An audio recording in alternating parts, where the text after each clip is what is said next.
Welcome to the second episode of our podcast's second season, Scary But True Campfire Stories, brought to you by Dudes Camping.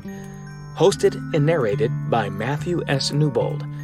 Thanks for listening, and help spread the word. Tell your friends, tell a stranger, post it on Facebook, Twitter, Instagram, and any other social media outlet that checks facts with unreliable sources and unscrupulous third-party hacks.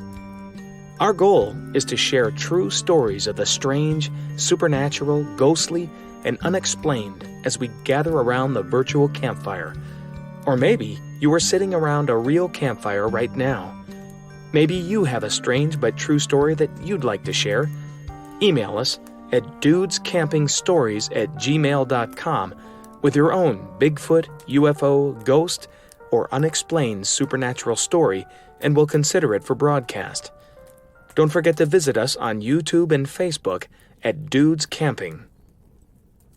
UFO abductions, Bigfoot sightings, ghost encounters, and demonic entities have been popular topics around the campfire.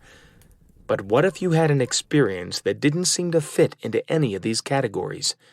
Something that was so unexplainably terrifying but defied explanation. Children on your doorstep, asking you to invite them in.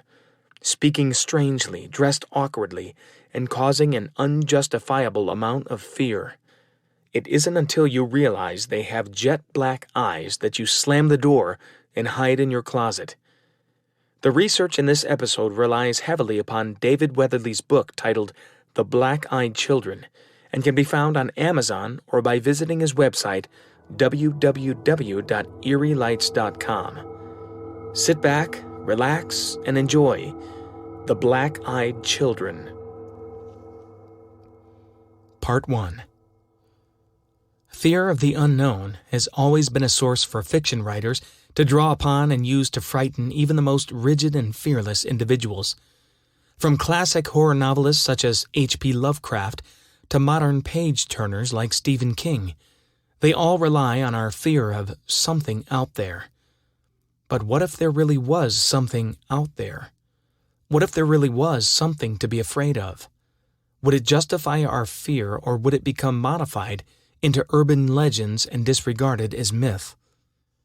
Fear has always been an incredible motivator by governments, politicians, and especially franchised by the media today by their continuous COVID-19 scare tactics and push to inject an experimental drug into every human on the planet by fear. Fear can drive us to stockpile food for a potential survival scenario, or it can compel us to take another life in self-defense. Fear is an emotion induced by the perception or recognition of phenomena which can pose a danger or threat. In other words, the unknown poses a very serious threat to us as human beings. Imagine if that threat one day showed up on your doorstep as a creepy child who was oddly dressed and asking to come in and use your phone, using strange phrases and having disturbing jet black eyes accompanied by a putrid stench of decaying flesh. An overwhelming sense of uncontrollable dread takes hold of you with no explanation, and your instincts tell you, do not open the door. This seems like the beginning of a modern-day Hollywood horror movie, which they have attempted to exploit without success, but unfortunately this is all too real for some unwary, everyday people who have been forever changed by their terrifying encounters. It is what has come to be known as the black-eyed children, or black-eyed kids, BEK phenomenon. Due to the proliferation of nonsense on the internet and even mainstream media, this might seem like a very clever hoax perpetrated by kids with black contacts. The truth is that it has become such, but in its origin, BEKs were cited all over the world by credible witnesses who were not looking for publicity, but simply trying to make sense of disturbing encounters, firemen, police officers, and people from all walks of life. A superficial search for black-eyed children on Google will present an innumerable amount of experts, self-proclaimed paranormal hunters, photos, videos, and anecdotes which would lead you to believe that if you stood in your yard long enough Eventually, one of these kids would walk by asking to use your bathroom. But do not be fooled by the muddying of the waters on this subject. No BEK has ever been trapped or detained. Photographs are easily doctored and therefore useless as evidence, and whenever these encounters occur, the surveillance cameras mysteriously stop working. So the YouTube videos of a fearless guy getting out of his car to hunt them down, using a frequency to attract and catch them on video, or Ring videos showing them coming to the front door and asking to come in, are all fanciful attempts at notoriety from the me generation doing their best to not have to work another day in their life. This also poses the question about credibility. How do you determine what is genuine and what is fraudulent? It is very similar to UFO abductions and close encounters of the fourth kind on the Hynek scale. If photo and video evidence can be easily faked, then you must rely upon the credibility and motives of the witness themselves.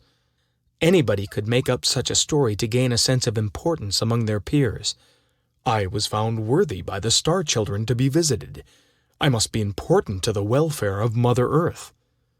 But would a firefighter make up such a story knowing that it could cost him his job?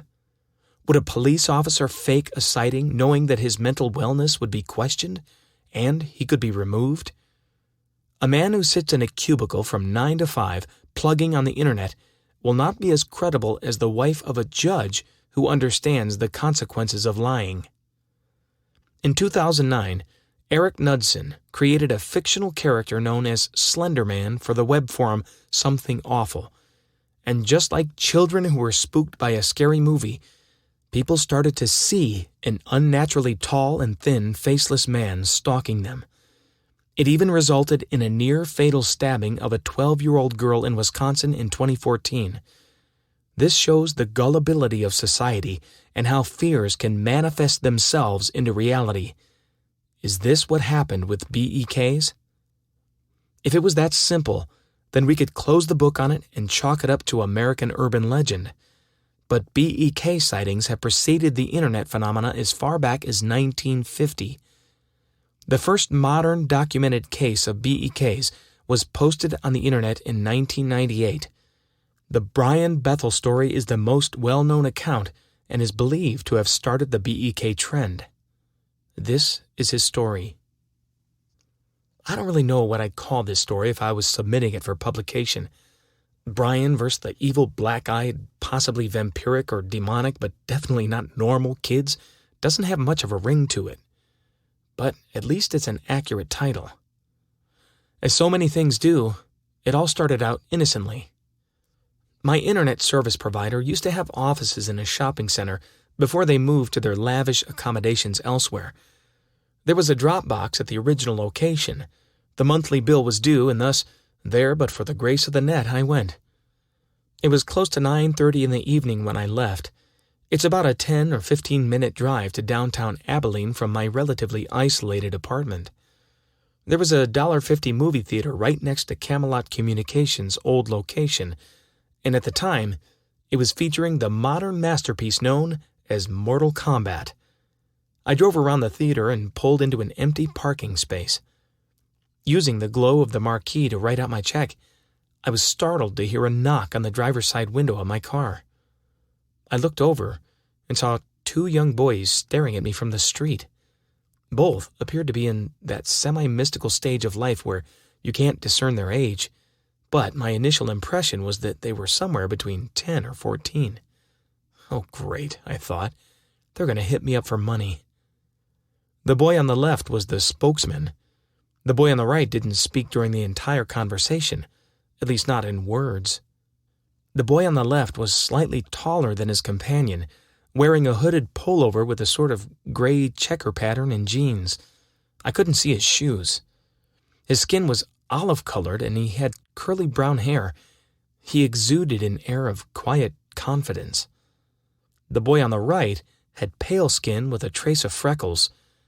His primary characteristic seemed to be looking around nervously. He was dressed in a similar manner to his companion, but his pullover was a light green color. His hair seemed to be a pastel orange color. I did not get the impression that they were related. I was filling out a check in my car, which was still running, and suddenly I was overcome with panic. I was confused, but an overwhelming sense of fear and dread rushed in nonetheless. The spokesman smiled, and for some inexplicable reason, my blood ran ice cold. I could feel the fight-or-flight response kicking in. Instinctively, I knew something was not right, but I could not explain it. I rolled down the window just a crack and asked, "Yes?" The spokesman smiled again, broader this time. His teeth were almost too white. "Hey, mister, what's up? We have a problem," he said.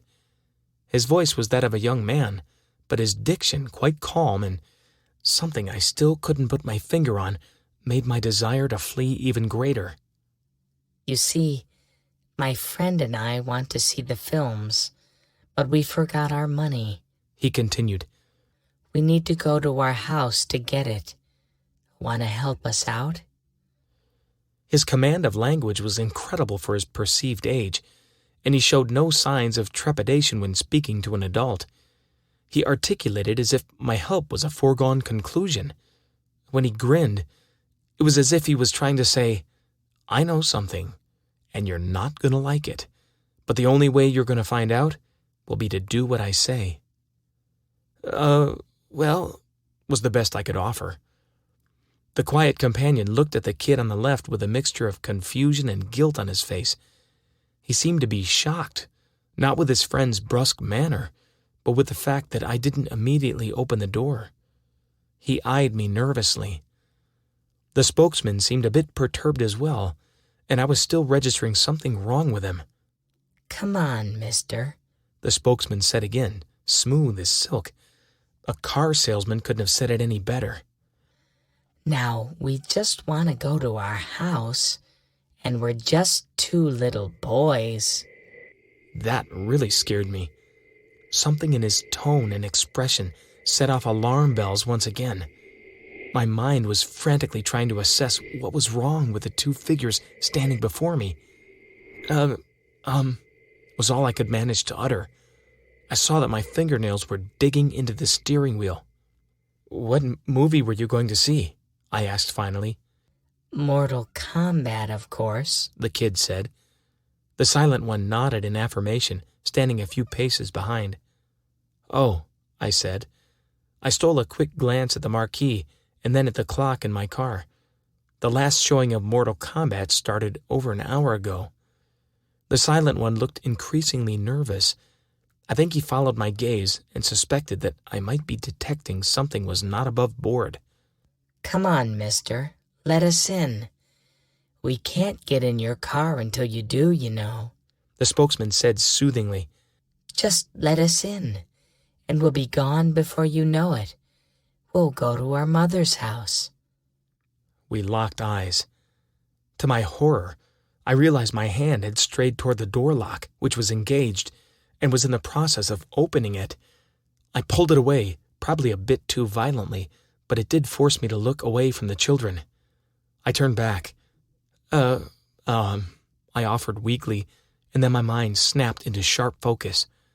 For the first time, I noticed their eyes. They were coal black, no pupil, no iris, just two staring orbs reflecting the red and white light of the marquee. At that point, I know my expression betrayed me. The silent one had a look of horror on his face in a combination that seemed to indicate A, the impossible had just happened, and B, we've been found out. The spokesman, on the other hand, wore a mask of anger. His eyes glittered brightly in the half-light. "Come on, mister," he said. "We won't hurt you. You have to let us in. We don't have a gun."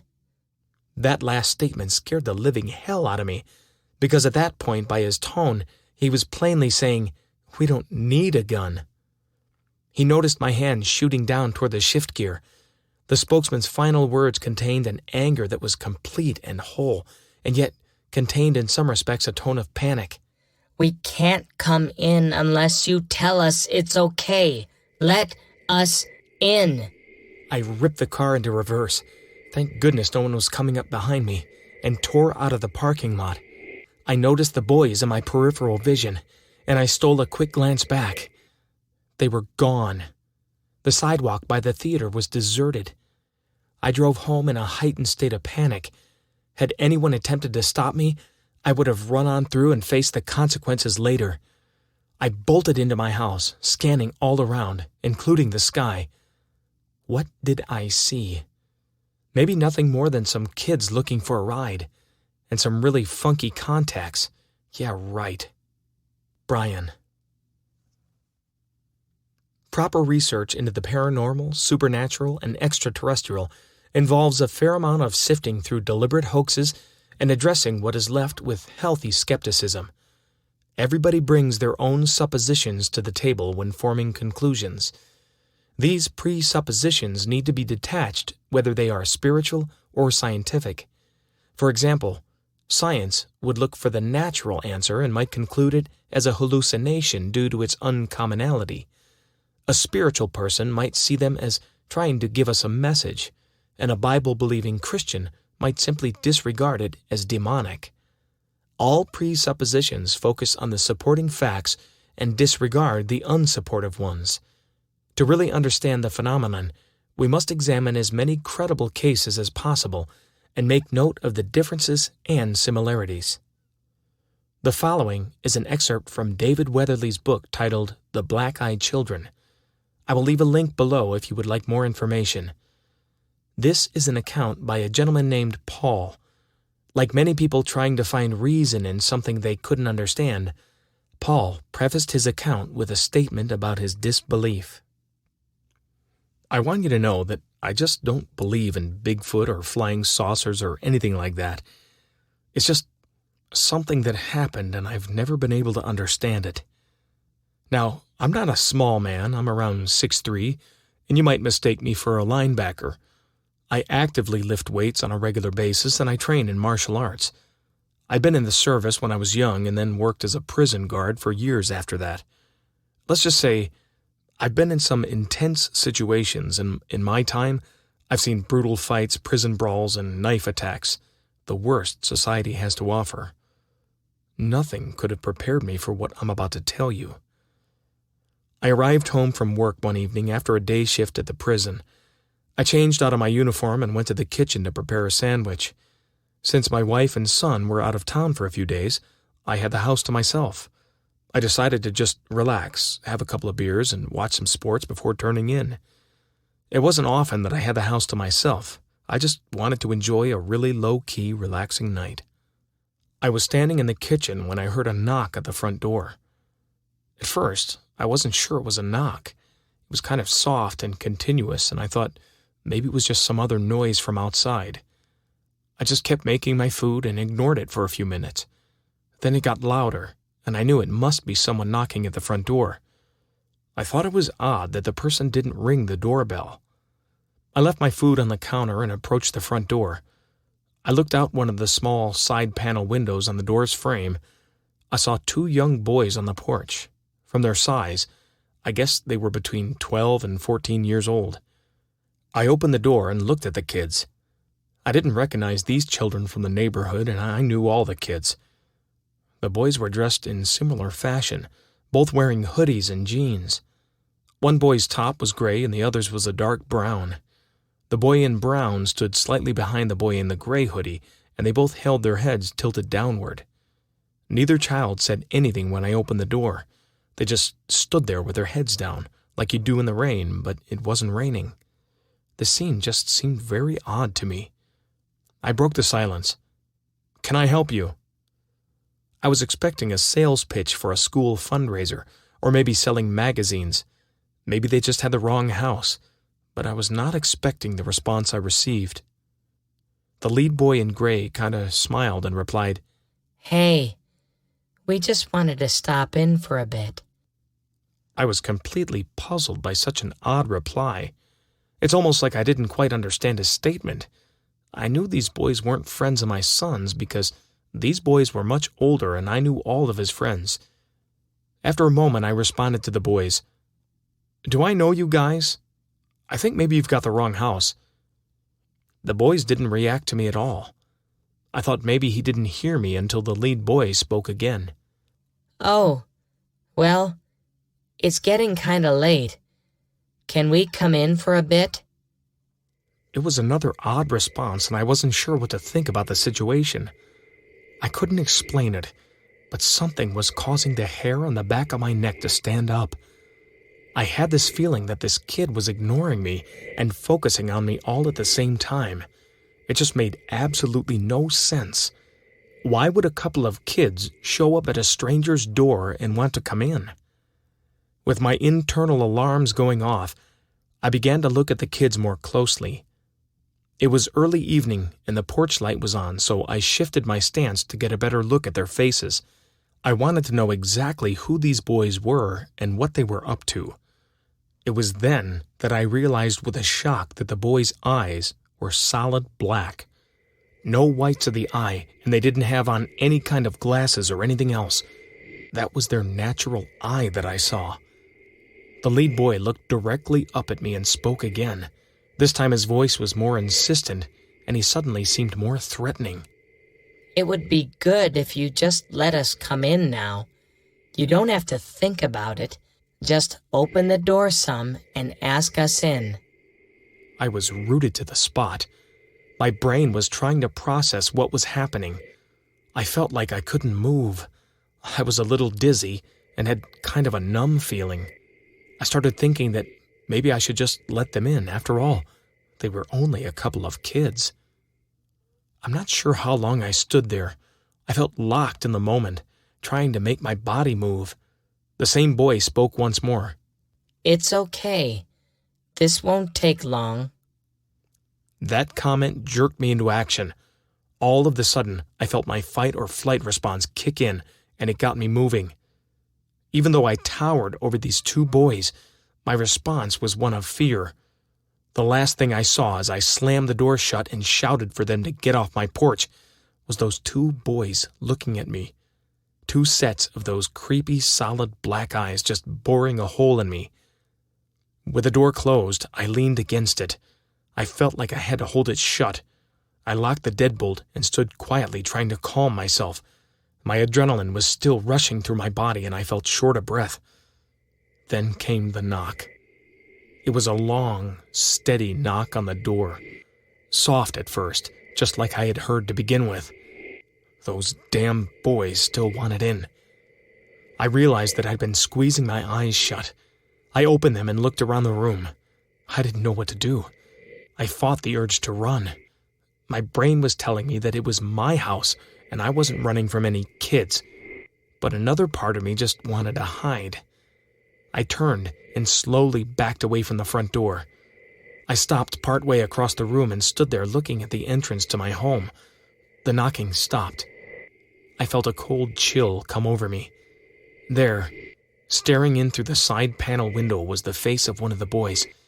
His black eyes looking into the living room, staring straight at me. We made eye contact, and the boy raised a hand, tapping on the glass as he peered inside. I took a deep breath to try and calm my nerves, but I was feeling anger now swelling up. I'd had enough. No one was going to invade my home or make me feel afraid like this. I ran into the bedroom and retrieved my pistol from the nightstand. I was determined to scare these punk kids off my property. I put a clip in the gun and rushed back to the living room. I flung the front door wide open and stepped out on the porch, determined to face the strange kids. They were nowhere in sight. It was the weirdest thing. The porch was empty, but I know it had only taken me a couple of minutes at the most to grab and load that pistol. I searched the yard front and back, the driveway, the garage, and I even went up and down the street. There was no sign of those black-eyed boys anywhere. That night, I couldn't sleep. I kept thinking about the two strange kids who had shown up on my doorstep. I walked the house constantly, checking the doors and windows. The next day was my day off, and I made it a point to speak to my neighbors to find out if any of them had seen the kids. No one else reported any sign of unusual boys or strange kids in the area. I was plagued by questions that I couldn't answer regarding the children who had appeared at my door that night. What did they really want? How had they vanished so quickly? What would have happened if I'd let them in, and, most importantly, how were they able to induce such a state of fear within me? The similarities of these cases are intriguing. From the strange dress of two boys to the accompanying fight or flight response and unexplainable confusion. Both stories left the individual asking themselves, what happened, and why was I so scared? Join us for part 2 of The Black-Eyed Children, where we will try to answer some questions concerning this phenomenon. Are they alien-human hybrids? Are they the spirits of children that have died? Are they possessed children or demonic entities? Has anyone ever invited them in? We will explore these and other questions on part 2 of The Black-Eyed Children. Thanks for listening to Scary But True Campfire Stories presented by Dudes Camping. Narrated by Matthew S. Newbold. Click the PayPal link below if you wish to support this channel and donate any amount to keep us going. You can purchase audiobooks from Matthew S. Newbold on Audible and iTunes. Email us at dudescampingstories@gmail.com with your scary but true story, and we'll consider it for broadcast. Please hit the like button if you enjoyed this story and leave a comment. Any character's likeness is pure coincidence. If you were offended by the research from actual books and not from Wikipedia or a quick superficial search on the internet, then please don't bother leaving a comment. You are a tool. Until next time, we will see you around the campfire.